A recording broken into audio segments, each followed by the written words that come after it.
आज मैं जो लेकर के आया हूँ विज्ञान का महत्वपूर्ण जो टॉपिक है दोस्तों, रुधिर, है ना। तो ये रुधिर से भी दोस्तों अगर हम देखा जाए तो कॉम्पिटिटिव एग्जाम में भी, है ना, यहाँ इस टॉपिक से प्रश्न छोड़ते ही नहीं है ना। चाहे आप एनटीपीसी देख लो, चाहे आप एसएससी देख लो, है ना, चाहे आप आईबीपीएस का एग्जाम हो, है ना। तो अदर जो कॉम्पिटिटिव एग्जाम में जितने भी जो प्रश्न जो यहाँ से जो बनेंगे दोस्तों, है ना, रुधिर से, तो आज हम इस वीडियो के माध्यम से कवर करने का हम प्रयास करेंगे। ठीक है, तो चलिए दोस्तों हम प्रारंभ करते हैं। तो दोस्तों ये रुधिर क्या है ना। तो दोस्तों रुधिर हमारे जो शरीर की जो वाहिकाओं या जो सिराओं में जो बहने वाली क्या है, एक तरल संयोजी ऊतक है जो ऑक्सीजन व जो अन्य जो खनिज जो पोषक जो पदार्थ होते हैं, है ना, तो इन्हीं जो एक रुधिर के जो माध्यम से क्या करते हैं दोस्तों, एक स्थान से दूसरे स्थान तक या शरीर के विभिन्न भागों तक ये पहुंचाने का ये काम करते हैं, जिसे हम कहते हैं दोस्तों रुधिर, है ना।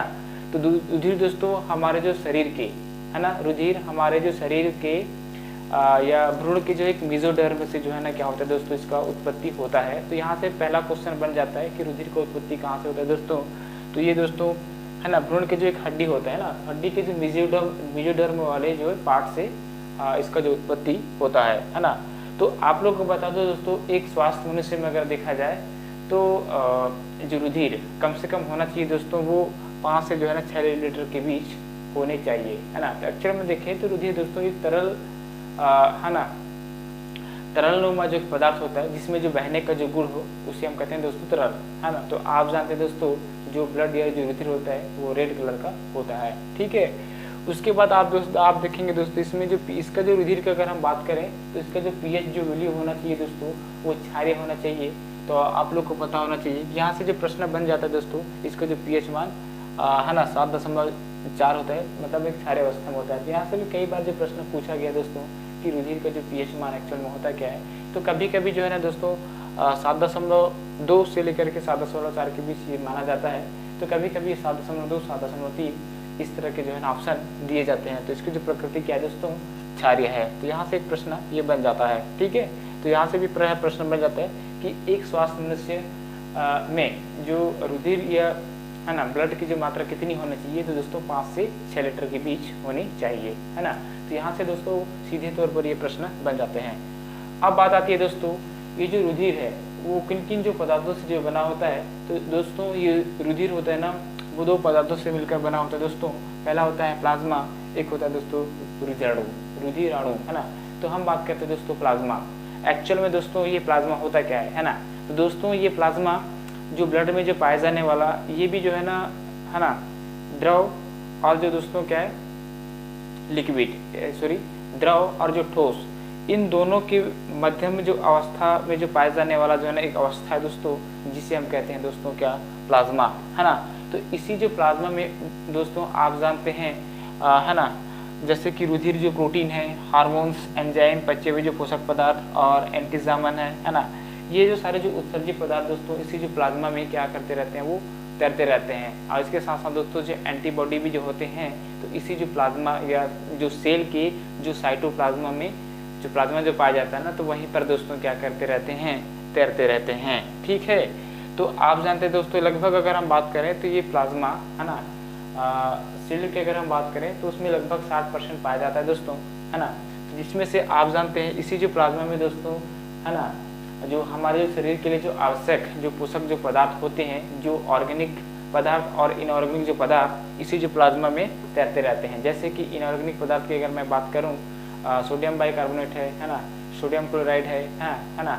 इसके साथ साथ दोस्तों आप देखेंगे सोडियम है, फिर पोटेशियम है। ठीक, इसके साथ साथ दोस्तों फास्फोरस है, नाइट्रोजन है, ऑक्सीजन, ठीक है, कार्बन डाइऑक्साइड, ये सारे दोस्तों क्या है इस प्लाज्मा में एक घुलनशील अवस्था में ये मिलते हैं। ठीक है, तो आप जानते हैं दोस्तों पहला अगर हम बात करें, है ना, तो प्लाज्मा के अंतर्गत पहला हम देखते हैं दोस्तों रुधिर प्रोटीन। तो आप जानते हैं रुधिर प्रोटीन में अगर हम बात करें दोस्तों, फाइब्रिनोजन, प्रोथ्राम्बिन, एल्बुमिन, ये ग्लोबिन, ये प्रोटीन इसमें मिलते हैं, है ना।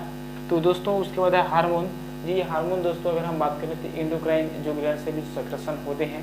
तो ये जो हार्मोन भी जो है दोस्तों इसी जो प्लाज्मा में जो है ना क्या करते रहते हैं, वो तैरते रहते हैं। उसके बाद है दोस्तों एंजाइम। तो एंजाइम भी यहीं पर मिलते हैं दोस्तों, है ना। एक्चुअली में देखा जाए तो एंजाइम दोस्तों एक है ना एक कीवर्ड्स की तरह जो कार्य करता है ना, ये एंजाइम या उत्प्रेरक जो कभी जो बढ़ा या जो घटा देते हैं, तो एक्चुअल में दोस्तों ये भी क्या है, ये एक प्रोटीन ही होता है ना।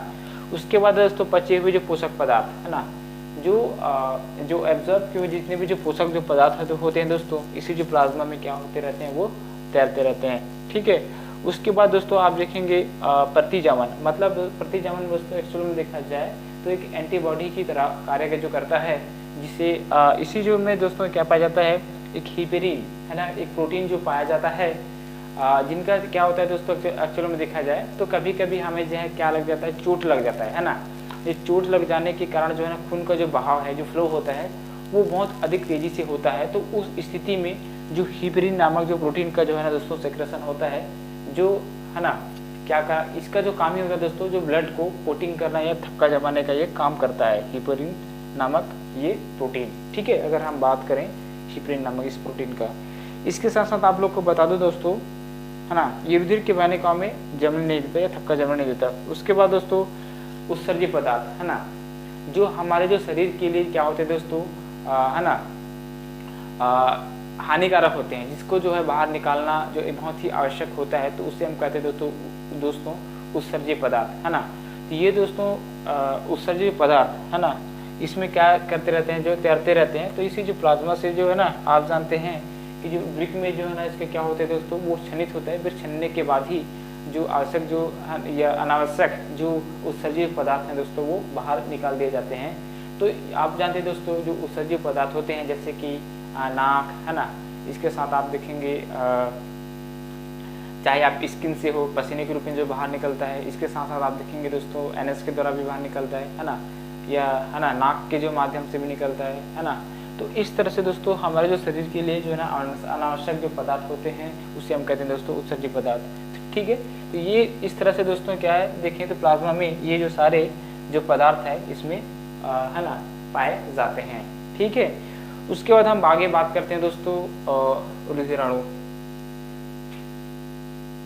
अब हम बात करते हैं दोस्तों रुधिर अणु है ना। तो आप लोग को बता दूं दोस्तों, हमारे जो शरीर में अगर हम बात करें तो प्लाज्मा लगभग 40% पाया जाता है, और रुधिर अणुओं की जो संख्या देखें दोस्तों, ये लगभग 60% पाया जाता है ना। तो हमारे जो शरीर में अगर हम बात करें तो ये रुधिर अणु दोस्तों, ये 3 पदार्थों से जो मिलकर के बना होता है।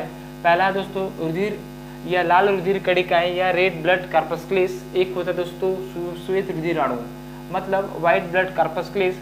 तीसरा जो होता है दोस्तों रुधिर प्लेट, जिसे हम थ्रोम्बोसाइट्स भी कहते हैं है ना। तो आप लोग को बता दूं दोस्तों है ना, ये केवल दोस्तों वर्टिब्रेट्स प्राणियों में ही पाए जाते हैं लाल रुधिर कणिकाएं। तो इसी जो लाल रुधिर कणिकाओं में दोस्तों आप जानते हैं जो हीमोग्लोबिन नामक जो प्रोटीन पाया जाता है ना। यही जो हीमोग्लोबिन नामक जो प्रोटीन दोस्तों ये दो है ना शब्दों से जो मिलकर के बना होता है। पहला होता है दोस्तों हीमेटीन, दूसरा वर्ड जो होता है दोस्तों ग्लोबिन है ना। तो आप जानते हैं दोस्तों हीमेटीन का मतलब होता है दोस्तों हीम का मतलब दोस्तों आयरन है ना। आयरन जो लौह युक्त जो पदार्थ होते हैं दोस्तों, जो आयरन, यही जो आयरन दोस्तों आप जानते हैं जो हरे पत्तेदार जो सब्जियां हम लोग जो खाते हैं, जो पीते हैं है ना, तो उनसे ही दोस्तों क्या प्राप्त होता है, आयरन जो प्राप्त होता है। यहाँ से जो सीधे तौर पर जो कॉम्पिटिटिव एग्जाम में जो है प्रश्न बन जाता है दोस्तों है ना। तो हीमोग्लोबिन या जो ब्लड में जो पाया जाने वाला जो केंद्रीय परमाणु क्या है, तो आपको पता होना चाहिए दोस्तों, ये जो आयरन है ना, लौह पदार्थ। ठीक, दूसरा होता है दोस्तों ग्लोबिन। ये ग्लोबिन दोस्तों हमारे जो शरीर में लगभग कितना पाया जाता है दोस्तों, ये 95% पाया जाता है। यही जो 5% पाया जाता है दोस्तों, वो हीम या जो आयरन पाया जाता है। यही जो ग्लोबिन से ही दोस्तों क्या है, पूरा आयरन क्या हुआ रहता है दोस्तों, घिरा हुआ रहता है। ठीक है, अब हम बात करते हैं दोस्तों है ना, आप जानते हैं कि हम इन्वायरमेंट से अशुद्ध रूप से क्या लेते हैं दोस्तों, ऑक्सीजन गैस का हम क्या करते हैं, या श्वास के रूप में हम लोग क्या लेते हैं दोस्तों, या श्वास के रूप में हम लेते हैं है ना। तो ये अशुद्ध दोस्तों क्या, अशुद्ध जो ऑक्सीजन है दोस्तों, वो हीमोग्लोबिन के साथ मिलकर के क्या बना लेता है, ऑक्सी हीमोग्लोबिन बना लेता है। यही जो ऑक्सी हीमोग्लोबिन दोस्तों, ये सरलता से भी टूट भी जाते हैं है ना। अगर हम बात करें तो ये जो कोशिका से दोस्तों है ना, ये शुद्ध होने के बाद या घुलित ऑक्सीजन के रूप में जो चेंज होकर के दोस्तों शरीर के विभिन्न ऊतकों तक जो है ना ये पहुंचाया जाता है। ये फिर पहुंचाने के बाद दोस्तों आप जानते हैं जो अशुद्ध जो कार्बन डाइऑक्साइड होता है दोस्तों, है ना, जो उत्सर्जित जो पदार्थ होते हैं जो हमारे शरीर के लिए जो क्या होते हैं दोस्तों अनावश्यक होते हैं, वो नाक के द्वारा बाहर निकाल दिया जाता है। ठीक है, तो आप लोग को बता दो दोस्तों, ये जो वर्टिब्रेट्स प्राणियों में या स्तनधारी जो प्राणियों में अगर हम बात करें तो ये आरबीसी में दोस्तों कोई इसमें क्या नहीं पाया जाता, केंद्रक नहीं पाया जाता। लेकिन आप जानते हैं कि ऐसे जो स्तनधारी जो एनिमल होते हैं दोस्तों, जैसे कि ऊंट के जो आरबीसी में क्या पाया जाता है दोस्तों, केंद्रक पाया जाता है। ये अपवाद स्वरूप है, इसको आप जरूर याद रखिएगा। ठीक है, तो किस में पाया जाता है दोस्तों, ऊंट। ठीक है, ऊंट में क्या पाया जाता है, केंद्रक पाया जाता है। बाकी अन्य जो वर्टिब्रेट्स या जो स्तनधारी जो प्राणी होते हैं दोस्तों उसमें नहीं पाया जाता। ठीक है, तो यहाँ तक के दोस्तों आप लोग को समझ में आ गया होगा। अब हम बात करते हैं दोस्तों श्वेत रुधिराणु, है ना। अगर हम बात करें तो श्वेत रुधिराणु दोस्तों ये मनुष्य में शरीर में इनकी लगभग दोस्तों ये 5 से जो 9,000 तक के होता है। ठीक है, तो आप लोग को बता दो दोस्तों, ये श्वेत जो रुधिराणु होते हैं जो हमारे जो शरीर के जो एंटीबॉडी को जो बढ़ाने के लिए जो है ना क्या होते हैं दोस्तों, ये बहुत ही आवश्यक होते हैं। तो आप जानते हैं जो हमारे जो शरीर में जितने भी जो हानिकारक जो बैक्टीरिया एंड वायरस का जो क्या होता है दोस्तों इन्फेक्शन होते हैं या जो हमारे जो शरीर के जो अंदर इंटर करते हैं, ठीक है, तो अपने जो उत्पादों के जो माध्यम से जो हानिकारक बैक्टीरिया एंड वायरस को क्या करते हैं दोस्तों, ये भक्षण करने का जो काम करते हैं, है ना। तो आप जानते हैं दोस्तों जो इसी जो प्लाज्मा में क्या होते हैं, जो प्रोटीन होते हैं, है ना। तो इन जो प्रोटीनों को जो दोस्तों, है ना, जो प्लाज्मा में जो तैरते रहते हैं ना, है ना, प्रोटीन, तो इन प्रोटीनों को दोस्तों क्या है एंटीबॉडी बनाने के लिए क्या करते हैं दोस्तों, ये प्रोत्साहित करते हैं, है ना। तो ये एक्चुअल में अगर देखा जाए तो सीधे तौर पर देखा जाए दोस्तों व्हाइट ब्लड जो कॉर्पस का अगर हम कार्य देखें तो ये हानिकारक बैक्टीरिया एंड वायरस को जो है ना क्या करते हैं, भक्षण करने का काम करता है और न एंटीबॉडी को जो है ना बढ़ाने का ये काम करते हैं अगर हम बात करें। ठीक है, तो दोस्तों ये रुधिर कणिका जो है ना 2 प्रकार की होती है। पहला होती है दोस्तों है ना कणिका युक्त श्वेत रुधिर अणु। दूसरा होता है दोस्तों जो कणिका है जिसमें जो कण नहीं पाया जाता है, तो उस प्रकार के जो है ना क्या होते हैं दोस्तों, ये है ना क्या होते हैं श्वेत रुधिर अणुओं का जो है ना निर्माण करता है ना। अगर हम बात करें दोस्तों ये जो कणिका युक्त जो रुधिर जो कणिकाएं होती है दोस्तों, ये जो हड्डी के जो है ना अस्थि मज्जा, ये अस्थि मज्जा में दोस्तों इसका जो निर्माण होता है ना। तो यहाँ से एक प्रश्न बन जाता है कि जो श्वेत रुधिर अणुओं का जो निर्माण कहाँ पर होता है दोस्तों, तो ये अस्थि मज्जा या अंग्रेजी में कहें जिसे हम बोन मेरो के नाम से भी जाना जाता है, तो ये बोन मेरो में भी जो है ना इसका क्या होता है दोस्तों, इसका उत्पन्न होता है।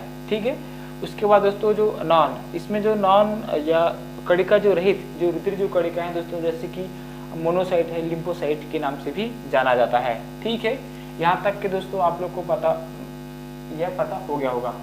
अब हम बात करते हैं दोस्तों रुधिर प्लेट, है ना।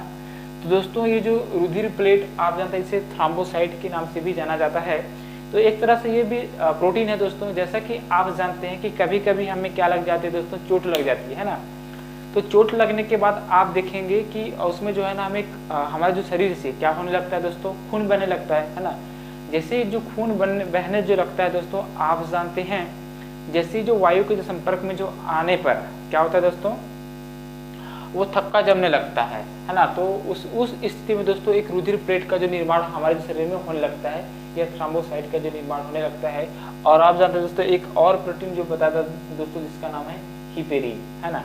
तो चलिए दोस्तों, जैसा कि आप जानते हैं तो जब हमारे शरीर में जब चोट लग जाता है दोस्तों, आप जानते हैं कि एक जाल नुमा जो है ना क्या बना लेता है दोस्तों, ये है ना स्ट्रक्चर या संरचना बना लेता है ना, हिपेरिन। और दोस्तों क्या नाम है, थ्रोम्बोसाइट, है ना। थक्का जमने का जो कारण क्या है, उसमें जो प्रोटीन का नाम पूछा जाता है दोस्तों, आप याद रखना हिपेरिन और थ्रोम्बोसाइट, है ना। ये थ्रोम्बोसाइट उसमें क्या होता है दोस्तों, जैसे ही जो वायु के जो संपर्क में जो आने पर, है ना, ये थ्रोम्बोसाइट और जो हिपेरिन जो नामक जो प्रोटीन है दोस्तों, वो क्या बना लेता है, इस तरह से जो है ना ये जाल की जो नामक जो है या जाल के जो समान संरचना बना लेता है ना। तो आप जानते हैं दोस्तों जो हीमोग्लोबिन का जो आकार होता है गोल गोल होता है ना, जो रेड कलर का होता है।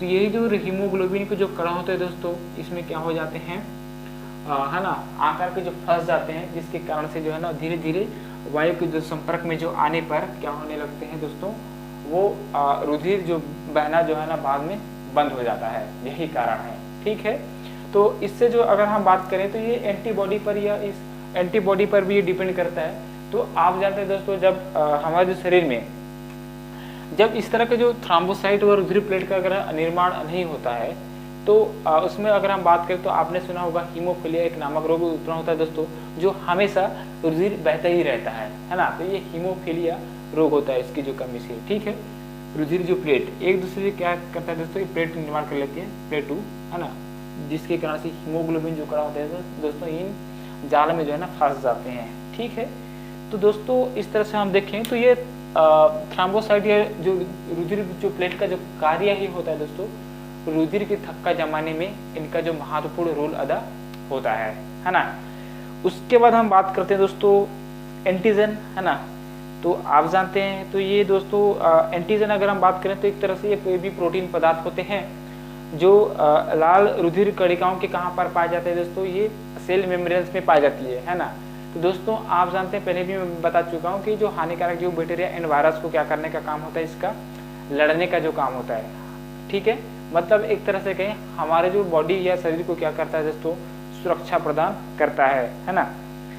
तो अगर हम बात करें तो रुधिर के प्लाज्मा में उपस्थित जो प्रोटीन एंटीबॉडी कहा जाता है, तो ये 2 प्रकार के होते हैं दोस्तों, एंटीबॉडी ए और एंटीबॉडी बी, है ना।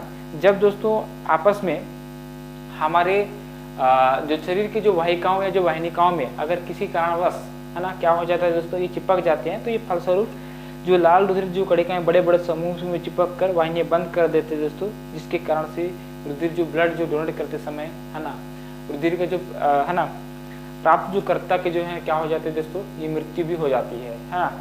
तो ये था दोस्तों, आज हमने जाना रुधिर क्या है और रुधिर जो किन पदार्थों से जो मिलकर के बना है ना। तो प्लाज्मा और रुधिर अणु, और रुधिर अणु कितने प्रकार के जो होते हैं, तो आज मैं इस वीडियो के माध्यम से मैं कवर करने का मैं प्रयास किया दोस्तों। और जितने भी जो कॉम्पिटिटिव जो एग्ज़ाम के लिए क्या बनते हैं दोस्तों, जो प्रश्न जो बनते हैं, तो आज मैं इस वीडियो के माध्यम से कवर करने का मैं प्रयास किया, है ना। इसमें से जो 2 चैप्टर दो जो लेक्चर और जो बाकी है दोस्तों, तो उस पर भी मैंने क्या है ना वीडियो बनाऊंगा, तो है ना। तो पहला रुधिर वर्ग, और दोस्तों जो रुधिर का जो रक्त जो परिसंचरण या जो संचरण है हमारे जो शरीर में कैसे होता है, किस प्रकार होता है, तो इसके बारे में भी मैं ना अलग से जो वीडियो बनाऊंगा। तो ये था दोस्तों आज का हमारा ये जो पहला जो लेक्चर, है ना। तो दोस्तों आप लोग को अच्छा लगे तो लाइक्स एंड शेयर कर देना दोस्तों। तब तक के लिए धन्यवाद, तैयारी करते रहिए, है ना।